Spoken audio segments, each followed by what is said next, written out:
Yes dear student, आप पढ़ रहे हैं admission of A partner.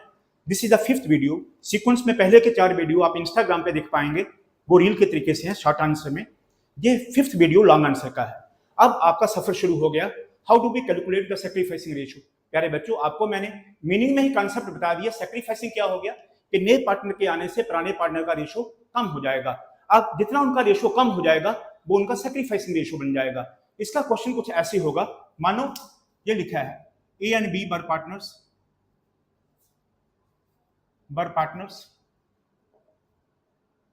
sharing profits and losses in the ratio of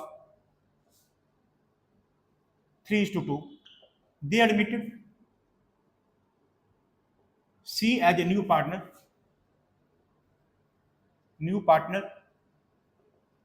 for 1/5 share. Calculate their new and sacrificing ratio. प्यारे बच्चों, this is the most important question. जब भी आपको long answer में क्वेश्चन आता है तो लॉन्ग आंसर में क्वेश्चन इसी तरीके से होता है। मोस्टली 90% ओल्ड पार्टनर का ये रेशियो है, नए पार्टनर का ये है। वैसे जब मैं आपको कैलकुलेट कराना सिखा दूंगा तो आपको इसको देख के ही पता चल जाएगा। अगर नए पार्टनर के आने से इनकी रिलेटिव रेशियो में कोई बदलाव नहीं आया, उसने आगे रेशियो के बारे में कुछ नहीं कहा कि ए का इतना कम हो जाएगा, बी का इतना कम हो जाएगा, अगर कुछ नहीं कहा हो तो जितना इसका शेयर है सी का, उसके सी के शेयर के लिए ए और बी की रिलेटिव रेशियो पे कोई फर्क नहीं पड़ा, तो जितना इनका शेयर है वही इनका सेक्रीफाइस हो जाएगा। यानी कि जिस रेशियो में वो पुराना शेयर ले रहे थे उसी रेशियो में वो सेक्रीफाइस भी करेंगे। ये अंडरस्टूड है। तो हम लिखते हैं, on admission of a new partner the relative ratio between the A and B remain unchanged, therefore the old ratio will be the sacrificing ratio. जी हो गया क्वेश्चन। जब आप लॉन्ग आंसर का न्यूमेरिकल करोगे तो आपको इसको कैलकुलेट करने की जरूरत नहीं, सैक्रिफाइसिंग रेशियो, क्योंकि आपको गुडविल के लिए सैक्रिफाइसिंग रेशियो चाहिए। आपको कैलकुलेट करने की जरूरत नहीं, आप जस्ट नोट लिख दोगे जो मैंने लिखा है तो आपका काम चल जाएगा। लेकिन अगर इसका 3 नंबर का क्वेश्चन आ जाए जिसमें वो न्यू और सैक्रिफाइसिंग रेशियो पूछे तो आपको कैलकुलेट करना पड़ेगा। तो ऐसे sports total profit equal to 1. से दिस इज फॉर एग्जांपल ये तरबूज है, आपने इसको सी को दे दिया है 1/5 हिस्सा। अब इसका जो पोर्शन बच गया है, दिस इज 1 - 1/5। कोई चीज वॉल्यूम में 1 है, मानो जो तरबूज 1 है, अब 1/5 इसको दे दिया तो पीछे बच गया 1 - 1/5। इसका एलसीएम निकालें 5, इसी 5 - 1 = 4/5। इसको आंखों से निकालना हो तो ऐसे 5 - 1 = 4/5। तो 4/5 रिमेनिंग शेयर है जो किसको मिलेगा, ए और बी को। ये ए और बी का है, ए एंड बी, ये सी का है। अब ऐसे लिखें, सी शेयर = 1/5, रिमेनिंग प्रॉफिट = 1 - 1/5 = 4/5। अब ये जो रिमेनिंग प्रॉफिट है ये कौन ले लेगा, ए और बी, इसी रेशियो में लेंगे जो उनकी पुरानी रेशियो है, क्योंकि इसके आने से रेशियो में कोई बदलाव नहीं हुआ है। तो ए और बी इसको उसी रेशियो में ले लेंगे, 3:2 के रेशियो में। अब एज न्यू रेशियो बताइए, equal to remaining profit into as old ratio, उसी रेशियो में बांट लेंगे। अब रिमेनिंग प्रॉफिट कितना है, 4/5। उनका ओल्ड रेशियो क्या है, 3:3/5। So this is 12/25।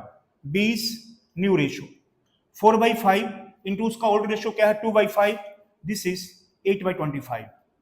प्यारे बच्चों, जब भी नई रेशियो निकालें ध्यान रखें कि न्यूमरेटर का सम डिनोमिनेटर के बराबर आना चाहिए और डिनोमिनेटर बराबर आना चाहिए। सी का नया शेयर क्या है, C is new share, this is 1/5। Denominator को बराबर करने के लिए 25 5/5 से मल्टीपल करें, this is 5/25। Now your new profit ratio is 12:8:5। इनके न्यूमरेटर को प्लस करें, 12 + 8 20, 20 + 5 25। न्यूमरेटर का सम डिनोमिनेटर के बराबर आ जाए तो आपका न्यू रेशियो सही है। अब सैक्रिफाइसिंग रेशियो, जब आपका न्यू आ गया, आपको पता है नए पार्टनर के आने से पुराने पार्टनर का हिस्सा कम हो जाएगा, तो ओल्ड में से न्यू रेशियो को माइनस कर दीजिए तो आपका सैक्रिफाइसिंग आ जाएगा। अब लिखिए, sacrificing ratio equal to old ratio minus new ratio. ध्यान दीजिए, as sacrifice equal to old ratio था इसका 3/5 माइनस इसका न्यू रेशियो 12/25, इसका एलसीएम निकालिए 25, 5 5 या 5 3 या 15 माइनस 12 3/25।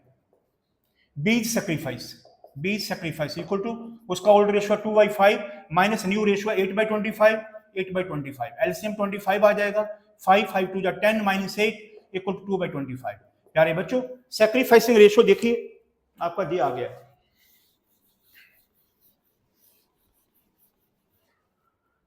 तो आपका sacrificing ratio equal to ratio of A and B equal to 3/25 is to 2/25। याद रखिए अगर आपने ओल्ड रेशियो में से सेक्रीफाइस माइनस करके न्यू रेशियो निकालना हो तो डिनोमिनेटर को छोड़ना नहीं, डिनोमिनेटर को छोड़ दोगे तो गलत हो जाएगा। लेकिन अगर आपने गुडविल को बांटना हो तो डिनोमिनेटर को छोड़ के बांटना है। अगर डिनोमिनेटर को लोगे तो गुडविल का अमाउंट बांट नहीं पाओगे, क्योंकि न्यूमरेटर का सम 5 है और डिनोमिनेटर 25 है, तो नहीं बन पाएगा। अगर फिर से सुन लीजिए, अगर ओल्ड में से सेक्रीफाइस माइनस करना हो तो डिनोमिनेटर को लेना है।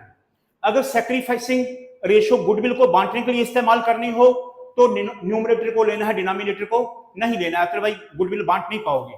तो आप लिखेंगे sacrificing ratio equal to sacrificing ratio for distribution of goodwill, distribution of goodwill, goodwill को बांटने के लिए 3:2 हो जाए।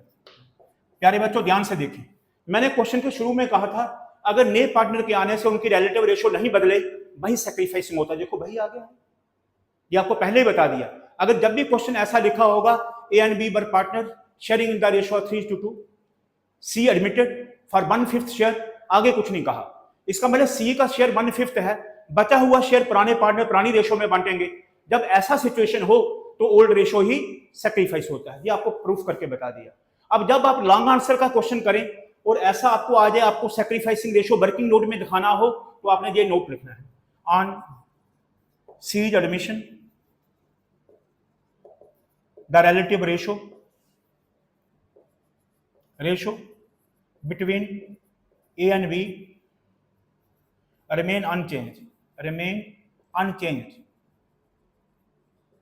therefore the old ratio will be the sacrificing ratio.